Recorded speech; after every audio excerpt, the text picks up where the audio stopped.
야, 드디어 오늘 아침에도 성공했어. 우리 교회 새벽 기도가 우리 교회 주변의 모든 교통을 다 마비시켰어. 야, 우리 교인들 정말 대단해. 성령이 충만해서 우리 새벽 기도가 있는 날마다 우리는 우리 주변의 교통들을 완전히 마비시켜.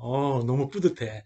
그리고 우리 교회 주변에서는 말이야, 그 어떤 가게든지 우리 교회 교패가 안 달려 있으면 장사도 하지를 못해. 그 정도로 우리 교회는 교세 강해. 그리고 말이야, 또 하나 더 알아봐. 이야, 우리 교회 목사님이 얼마나 훌륭하시냐면은 그분 말씀엔 그 목회가 예수님이 십자가 지는 일보다 더 무겁고 힘든 일이래. 그 일을 바로 아드님한테 물려주셨어. 그걸 또 많은 교인들이 찬송했다. 이야, 우리 교회 정말 대단한 교회야. 짱이야, 짱.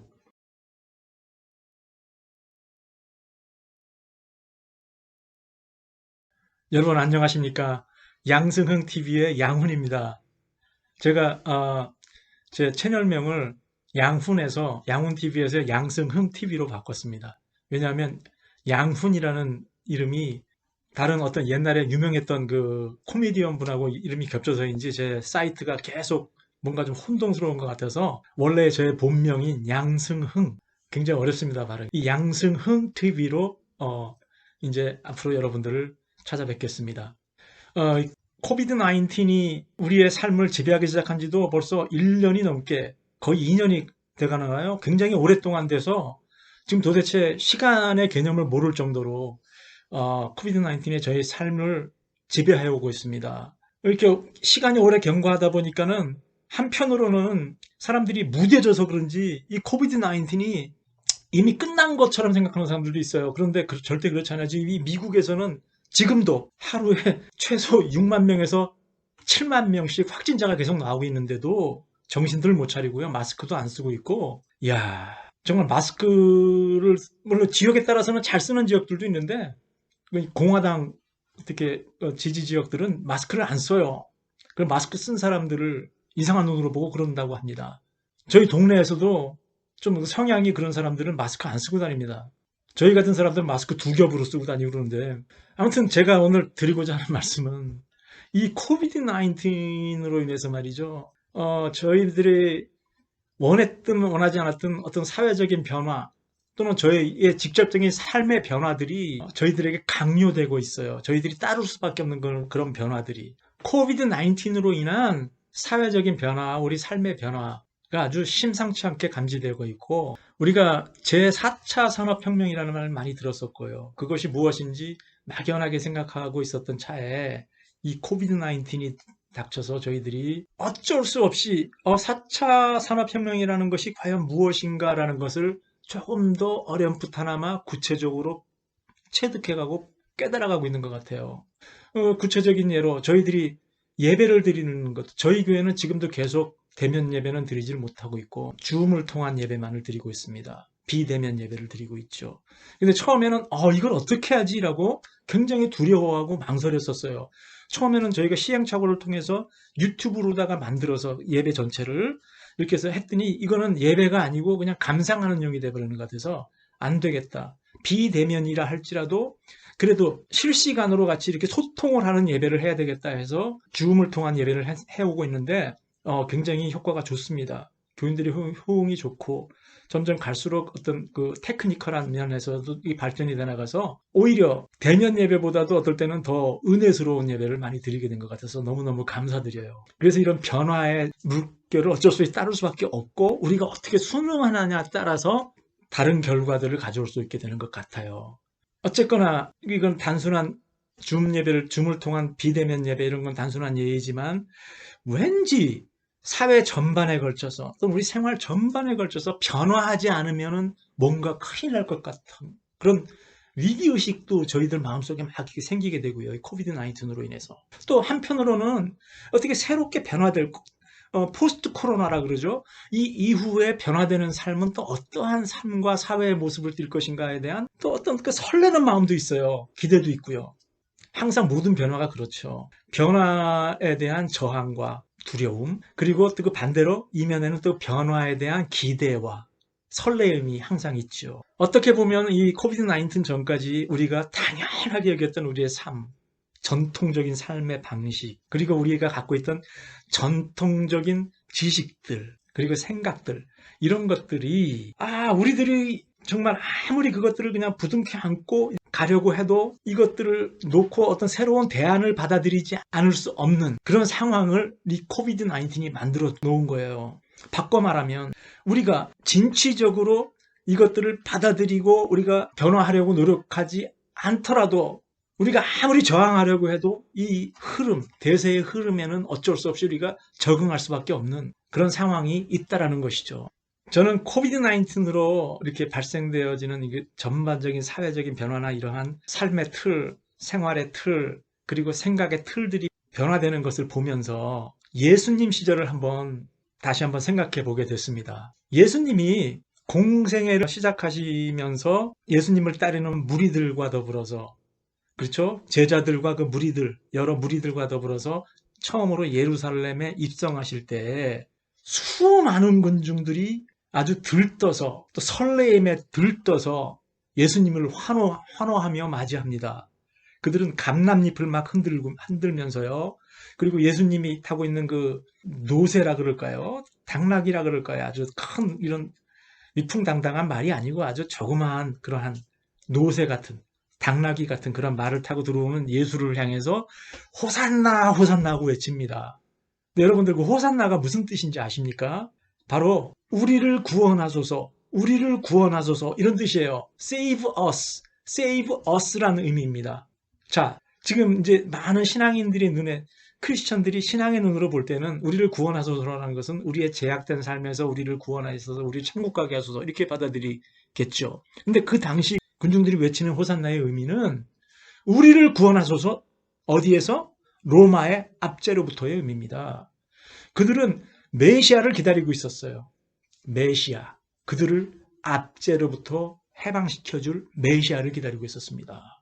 로마의 압제로부터 그들을 해방시켜줄 메시아를 기다리고 있었던 것이죠.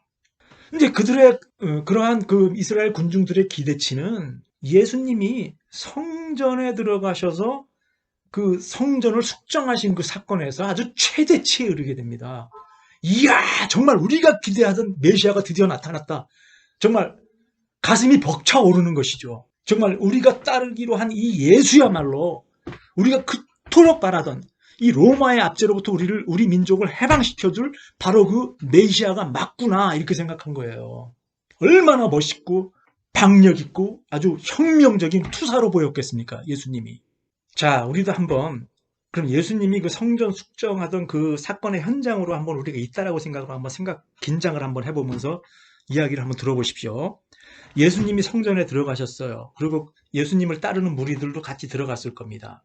근데 그 안에는 기득권층들, 그 서기관과 제사장과 그리고 바리새인들을 중심으로 된 그런 기득권층들의 비호를 받는 그러한 세력들이 성전 안에 있어요. 그리고 성전 안에는 병사들도 있습니다. 질서를 유지하거나 이런 것을 위해서. 그런데 예수님이 아주 완전히 정말 혁명적인 그런 행동을 하신 거잖아요. 사람들이 누구도 그거에 대해서 반론을 제기하지 않고 있었고 당연시 여겼던 기득권 권력, 기득권 지식 이런 것을 예수님이 엎으신 거예요. 그 현장에서. 이 도둑 놈들아, 아버지의 기도하는 집을 도둑의 구렬로 만들었구나 이놈들아 하면서 엎으신 거 아닙니까? 이 장면에서 예수님은 어마어마한 모험을 하신 겁니다. 왜냐하면 생명의 위협을 느끼실 수도 있었던 것이죠. 제가 어떤 영화에서 보니까는 예수님이 그 성전을 숙정을 하실 때 그 로마의 병사들이 쫙 예수를 에워쌉니다. 에워싸려고 옵니다. 그랬더니 바로 예수를 따르던 무리들 중에 있던 무장 세력들이 있어요. 무장 세력들이 쫙 나와서 예수를 에워쌉니다. 감쌉니다. 보호하기 위해서. 그리고 팽팽한 대치 가운데에서 군중들과 더불어서 성전을 빠져나가는 그런 장면이 그 영화에 있었어요. 근데 충분히 우리가 상상할 수 있는 장면입니다. 그냥 만약에 성경에서처럼 예수님이 성전을 숙정했는데 그들이 가만히 있었다? 이건 이해가 안 되는 것이죠. 그러니까 성경의 말씀에는 그런 세부적인 것을 뺐다라고 우리가 이해하면 되겠습니다. 그러면 예수님이 그 성전을 숙정하시고 그랬을 때 그 많은 군중들이 그것을 본 사람도 있었고 그 소식을 들었을 때 어마어마한 희열과 희망과 그리고 신뢰를 가졌을 거예요. 예수에 대해서. 그럼 우리 잠시 예수님이 그 성전 숙정하실 당시에 그 유대교의 어떤 분파들을 잠깐 살펴보면요. 몇 가지 분파가 있었어요, 그 당시에. 제일 먼저 살펴봐야 될 분파가 어떤 분파였냐면 사두개파라고 있었습니다. 사두개인이라고 나오죠.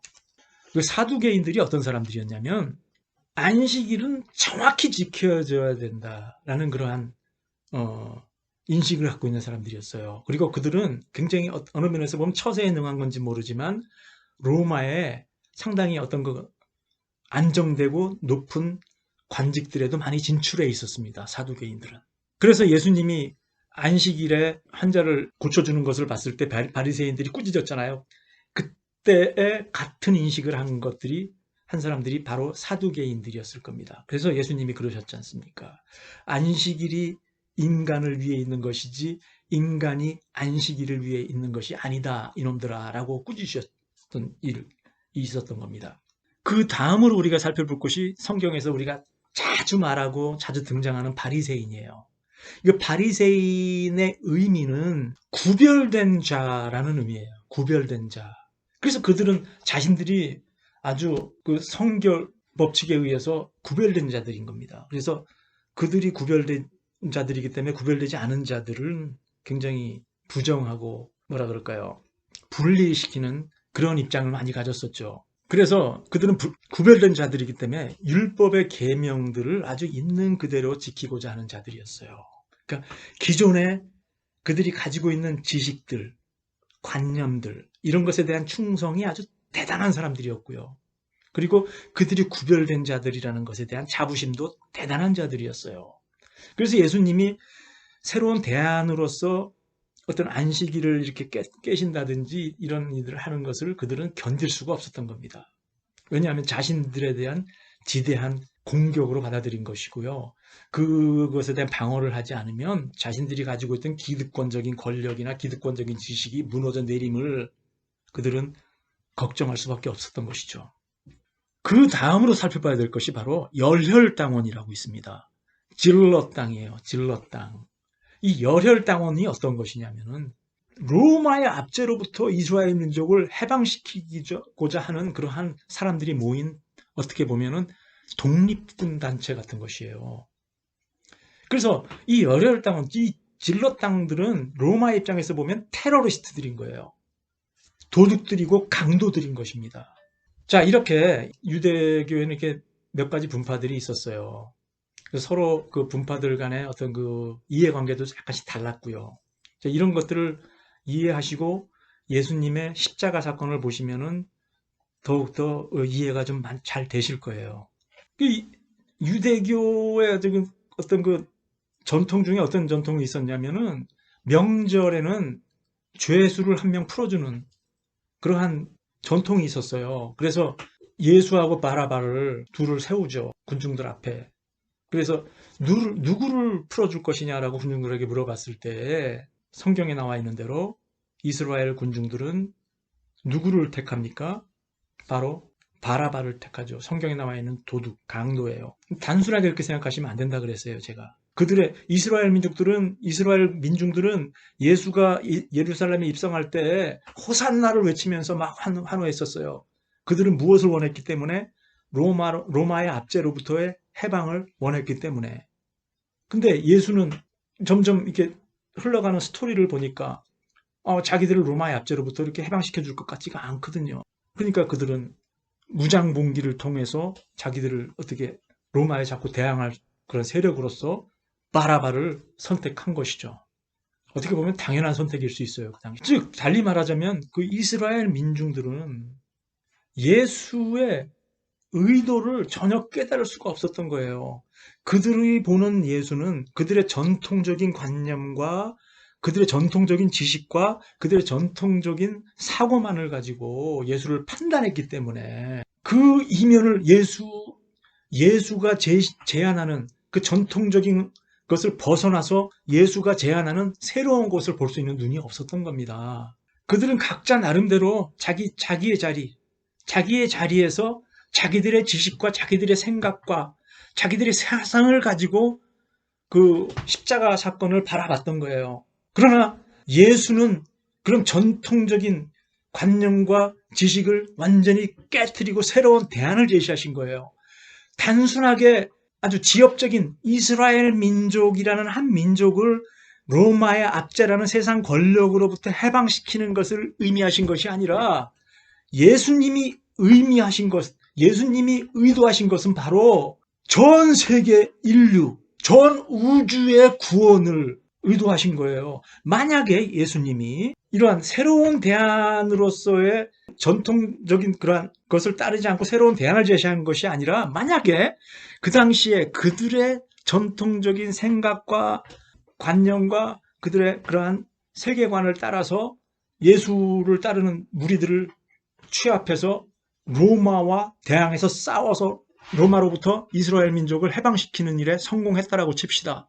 그렇다면 오늘날의 기독교는 없는 겁니다. 단순한 한 일개 민족의 해방을 의미하신 것이 아니었어요. 예수님은 모든 인류, 핍박받고 압박받는 모든 인류, 모든 우주를 해방시키는 것, 구원하는 것, 그것이 바로 예수님이 전통적인 지식과 관념과 어떤 종교를 깨뜨리시고 제시하는 새로운 대안이었던 겁니다. 이런 의미에서 예수야말로 우리가 진정 배우고 따라야 할 예수님이 가지고 계신 그 믿음, 하나님에 대한 믿음, 그것을 믿고 따라야 할 그러한 모델일 뿐만 아니라 우리가 이 팬데믹 시대를 통해서 우리가 깨달았듯이 어떤 그 새로운 혁신, 새로운 혁명을 우리가 해야 한다면 그것을 하기 위한 혁신의 아이콘으로서 우리가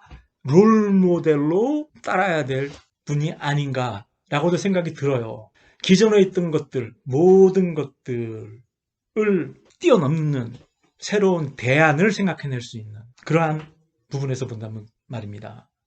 성경에서 나와 있었잖아요. 하늘 아래 새로운 것은 없나니. 그렇죠? 하늘 아래에 있던 것들은 모두 새로운 것은 없습니다. 다 기존에 있던 것들이에요. 누구는 새로운 것을 창조했다는데 하나님 말고 창조한 분은 없습니다. 기존에 있던 것들을 새로운 관념과 새로운 눈, 새로운 관점에서 봐서 새로 만들어내는 것이 바로 창조인 것이고 혁신인 것이에요. 자, 우리 모두 그러한 새로운 대안을 제시할 수 있는 그런 크리스찬들이 됩시다. 감사드리며 오늘 영상 마칩니다. 그리고 구독과 좋아요 부탁드립니다.